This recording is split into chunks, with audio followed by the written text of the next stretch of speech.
This question comes from Matt, who asks, I've long thought about putting a flamethrower on the front of a car to melt snow and ice before you drive across it. Now, I've realized that a flamethrower is impractical, but what about a high-powered microwave emitter? Believe it or not, Matt, your flamethrower idea is actually the more practical of the two. The flamethrower also has the advantage that, unlike the microwave, it won't interfere with Wi-Fi, unless you aim it directly at the router.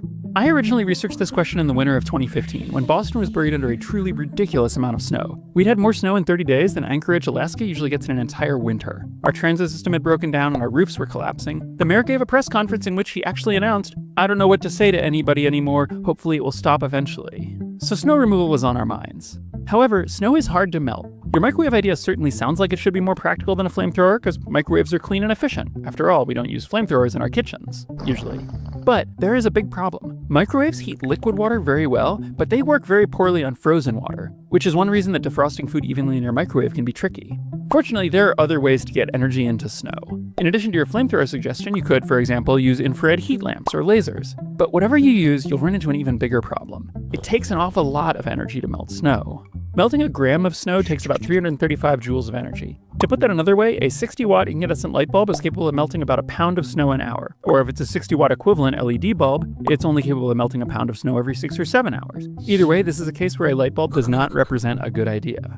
A foot of snow contains roughly the same amount of water as an inch of rain, give or take. So let's assume you've had a decent snowstorm of about a foot, meaning an inch worth of water, and that you want to melt a 9-foot wide swath while driving along at 55 miles an hour. If you're annoyed by mixing all these different conflicting units, this happens to be one of those happy physics situations that I love, where we can just multiply together every number we're looking at in an online calculator that handles units for us, and the answer turns out to be the measurement we want. We need 574 megawatts of power. Unfortunately, that is not the answer we'd like.